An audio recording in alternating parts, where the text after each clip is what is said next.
Selamat pagi anak-anak ibu. Apa kabarnya di rumah? Ibu harap anak-anak ibu sehat-sehat semua ya. Tetap menjaga kebersihan ya nak, tetap menjaga kesehatan. Oke, itu yang paling utama. Dan tetap semangat belajarnya. Oke, di sini ibu akan buat video singkat ibu tentang pelajaran kita, yaitu untuk melanjutkan pelajaran kita yang minggu lalu gitu ya. Oke, jadi pembelajaran kita hari ini yaitu tentang refleksi atau pencerminan. Oke, jadi selamat menyaksikan anak-anak ibu. Oke, perhatikan dulu nih. Di situ kan ada segitiga A, B, C ya kan? Berarti itu kan ada di tengah-tengah tuh cermin. Berarti refleksi atau bayangannya itu adalah yang di sebelahnya A, C, B aksen ya kan? Berarti itu bayangan dari si segitiga A, B, C. Oke, jadi jika segitiga ABC dicerminkan terhadap garis AC, maka semua titik yang berada di depan garis AC mempunyai bayangan yang terletak di belakang garis AC. Oke, jadi seperti tadi itu, kalau di depan cerminnya itu, maka bayangannya itu adalah di belakang ya kan?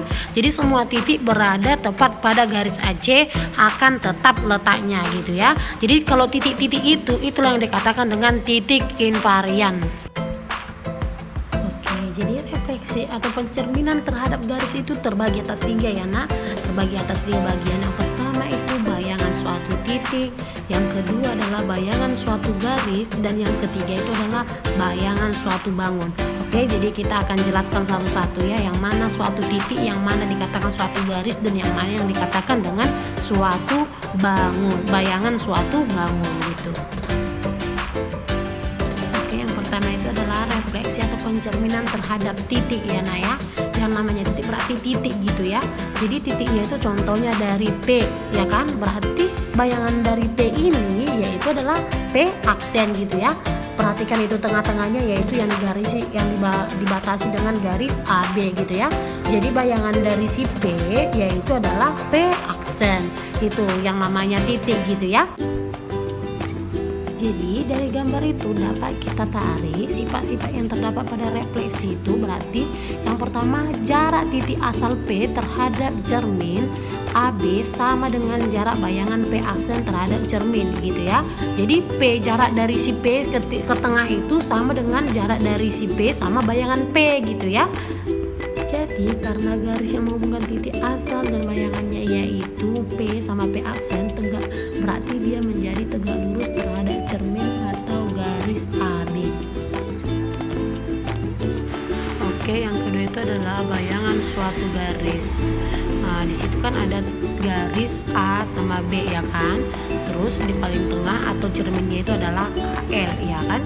Jadi jika sembarang garis AB direfleksikan atau dicerminkan terhadap sebuah garis, maka menghasilkan bayangan A aksen dan B aksen ya kan. Nah, jadi karena panjang AB sama dengan A aksen dan B aksen, dan berarti dia akan menjadi A aksen sejajar atau tegak lurus dengan B aksen. Oke, jadi bayangan dari garis AB dan refleksi terhadap garis KL. Jadi dengan demikian setiap titik pada garis AB dipetakan ke titik-titik pada garis A aksen B aksen, dan sebaliknya juga seperti itu ya. Oke, jadi karena A aksen tegak lurus dengan KL, B aksen tegak lurus dengan KL juga, maka A aksen tegak lurus atau sejajar dengan B aksen. Jadi itulah yang merupakan bayangan suatu garis. Oke, yang ketiga itu adalah bayangan suatu bangun. Berarti perhatikan di situ nak, ada gambar bangun segitiga ya kan, A, B, C.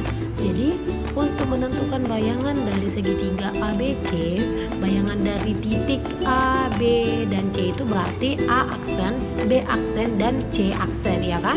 Jadi berdasarkan gambar tadi bahwa kita dapat A bayangannya itu adalah A aksen, B bayangannya itu adalah B aksen dan C itu adalah bayangannya C aksen. Jadi maka segitiga ABC itu bayangannya itu adalah segitiga A aksen, B aksen, dan C aksen. Jadi pada refleks terdapat garis XY, ya kan? Refleksnya itu atau cerminnya itu adalah XY. Jadi segitiga ABC itu tegak lurus dengan segitiga A aksen, B aksen, dan C aksen. Artinya itu sama gitu. Oke, sampai di situ penjelasan Ibu tentang pelajaran kita, yaitu tentang refleksi atau pencerminan. Untuk supaya anak-anak Ibu lebih paham lagi, di sini ada Ibu kasih tugas buku paket halaman 121 latihan 3 nomor 2. Silakan dikerjakan ya nak ya. Oke, atas perhatian anak-anak Ibu ucapkan terima kasih. Thank you so much. Tetap semangat belajar dan di rumah ya nak ya. Tetap dikerjakan